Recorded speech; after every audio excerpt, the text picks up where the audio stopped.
ॐ सदाशिवसमारम्भां शङ्कराचार्यमध्यमाम् अस्मदाचार्यपर्यन्तां वन्दे गुरुपरम्पराम् ॐ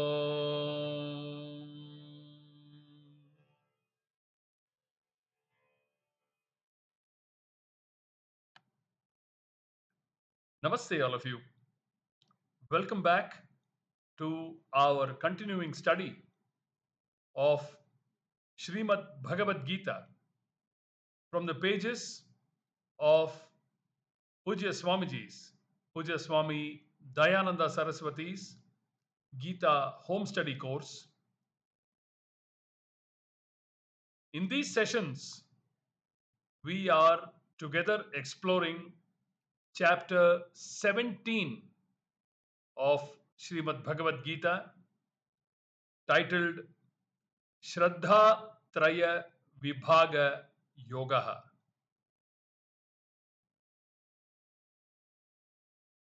A topic that explores the three types of Shraddha based on Sattva Guna, Rajo Guna, and Tamo Guna. The chapter started with Arjuna's question to what Lord Krishna had taught at the end of the 16th chapter. Lord Krishna had said, Tasmat Shastram Pramanam Te Karya Karya Vyavasthitau Nyatva Shastra Vidhanoktam Karma Kartumiharhasi. Krishna clearly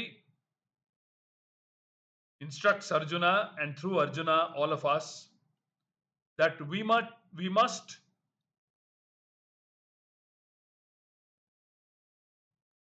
look at the Shastras as our guiding light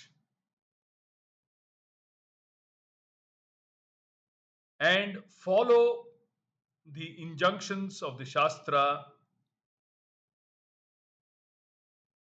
with a lot of Shraddha and Bhakti.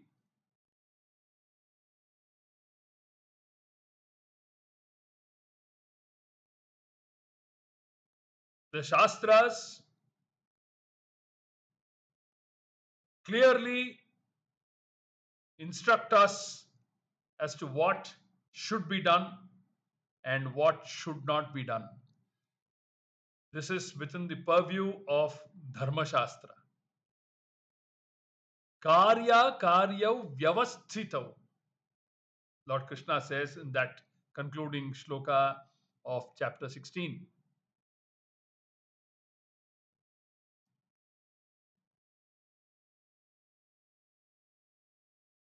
So Krishna says, therefore, study the Shastra diligently and perform your duties accordingly, according to the Shastric injunctions, to the best of your capacity.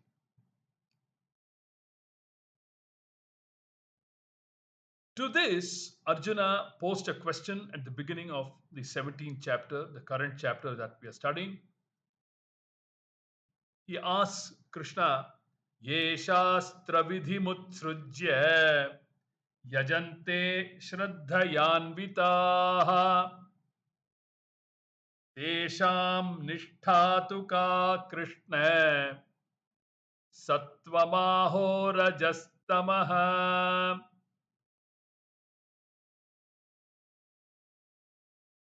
Arjuna asks Krishna,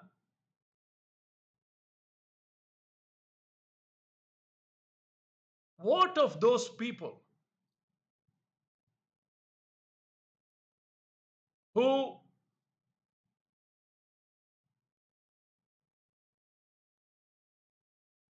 do not strictly follow what the Shastras enjoin, yet they worship, their form of worship, they continue with. What of such people? What kind of people are they? Are they Satviki or Rajasa or Tamasa in their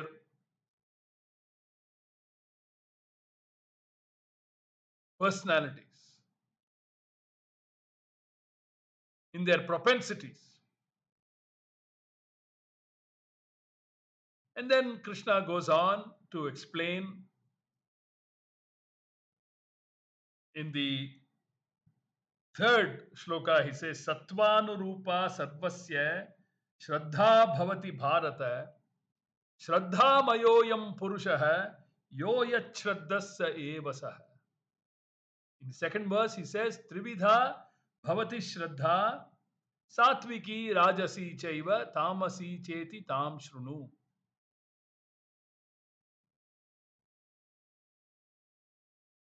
Satviki Shraddha, Rajasa Shraddha, and Tamasa Shraddha.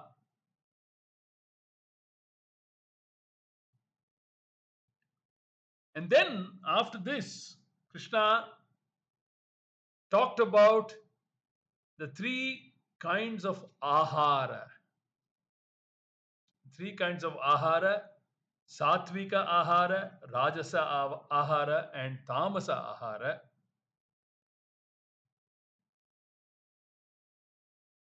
From this, we need to understand that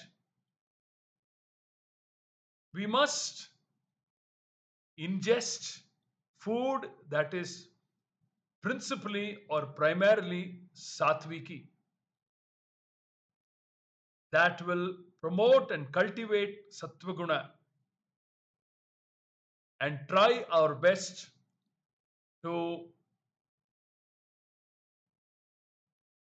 reduce food that are Rajasa and Tamasa Pradhana, or completely avoid them. Because the whole thing is because, there's a big because here. Sattvat sanjayate jnanam. We are on a jnana marga.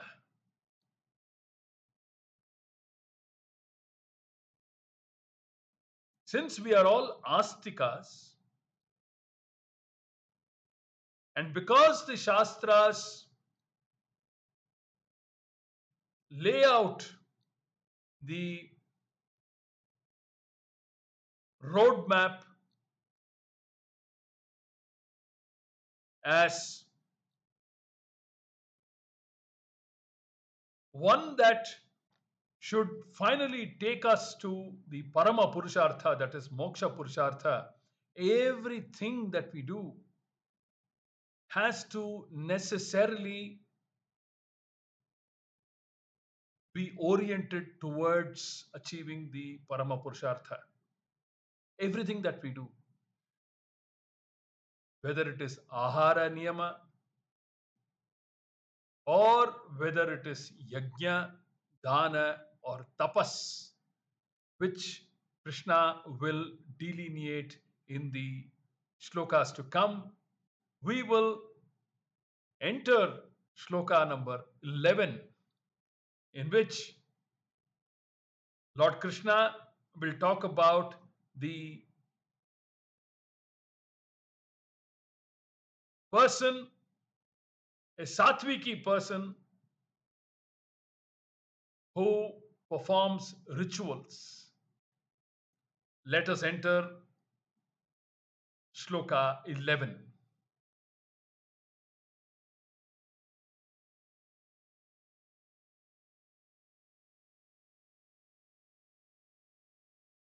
Shloka 11, Satvika ritual. I will read the shloka, give out the word to word meaning, and then the running meaning, and then the commentary. Apalakankshiphir विधिदृष्टो य इज्यते यष्टव्यमेवेति मनः समाधाय स सात्विकः यह यज्ञः, the ritual which aphala akankshibihi, by those who do not expect a result other than antahkarana shuddhihi, vidhi drishtah, that which is known through the shastra. Yashtavyam eva, this ritual is just to be performed. Iti, thus, manaha samadhaya, making up the mind, making up one's mind. Ijyate is performed, saha satvikaha. That ritual is satvika. So it talks about the person performing the ritual and the ritual itself.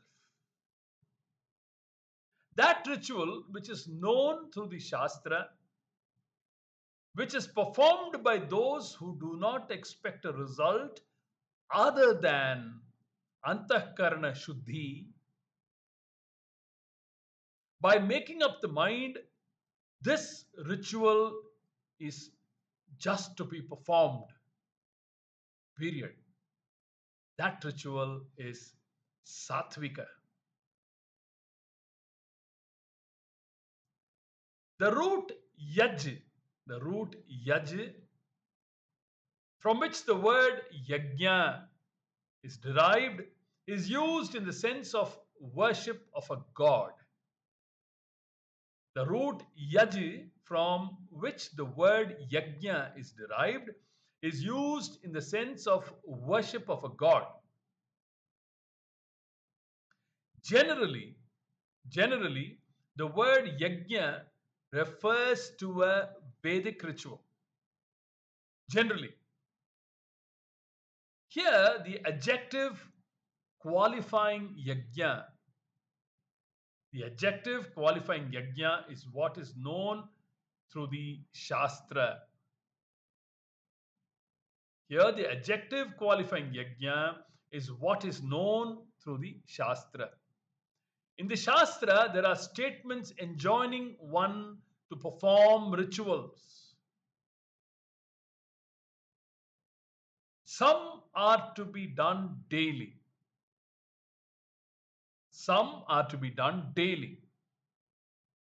They are called nitya karmas. And some on specific occasions.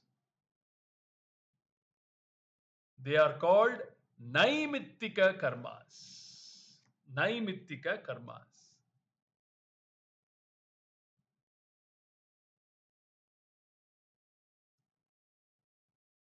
I will talk about the nitya karmas a little more in detail. Let us first go through the commentary on this verse, and then I will come back to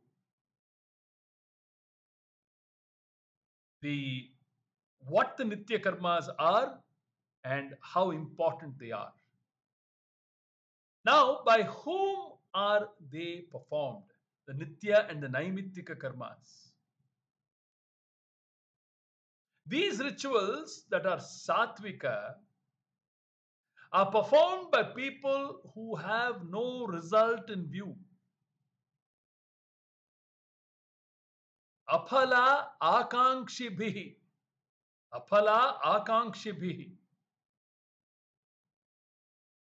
How can anyone or anybody perform a karma without expecting a result?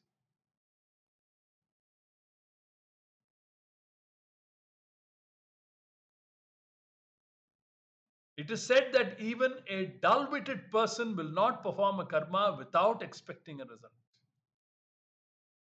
Na mandopi pravartate. We have to understand this word to mean that they are doing it only for antahkarana shuddhi, to neutralize papa, and as an offering to Ishvara. We have to understand aphala akankshibhihi as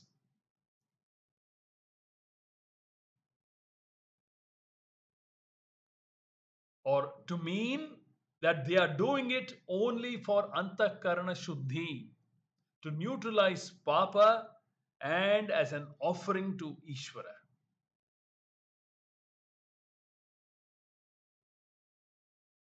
The attitude of this person with which it is done is given here in the statement yashtavyam eva iti.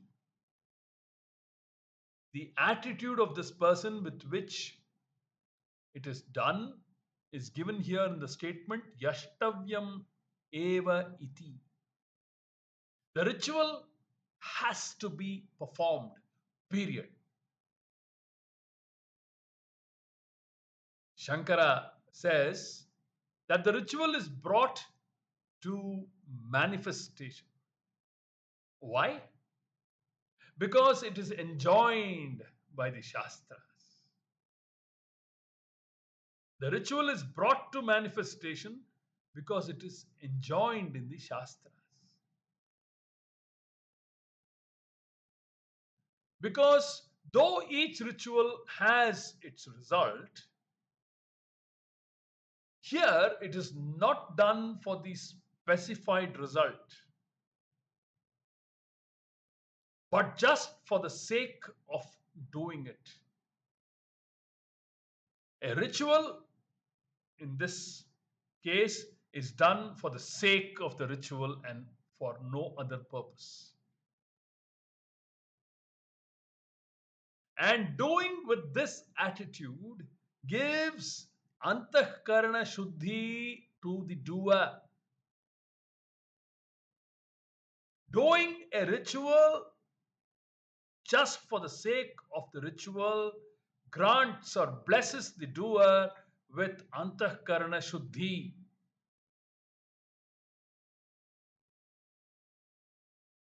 So it is done for antahkarana shuddhi alone. And it is done with the resolve. It is done with the resolve. No end Purushartha is going to be accomplished by this.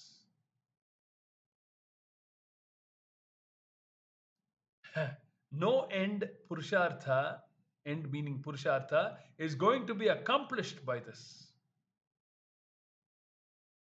This karma is not for one of the human ends.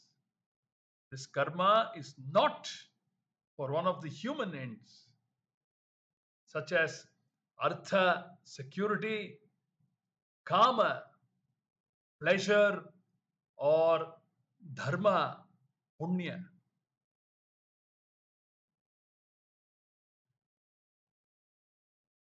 The doer is very clear. Vyavasayatmika buddhi ekeha kurunandana. We studied in chapter 2 of Shrimad Bhagawad Geetha. Such a person is not interested in any of these. That is, dharma, artha, kama. But on the contrary, is seeking the knowledge that will free him from all of them, from dharma, artha, kama. That is, he is seeking moksha.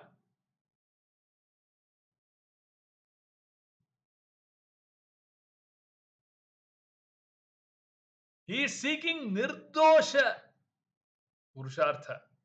Nirdosham hi samam brahma tasmat brahmani te sthitaha, says Lord Krishna in the 19th shloka of chapter 5.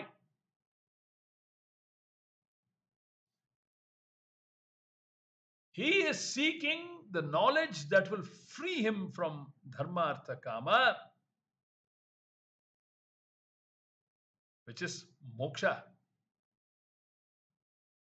When that is the aim, the most that any karma can give is a mind that is prepared to gain this knowledge.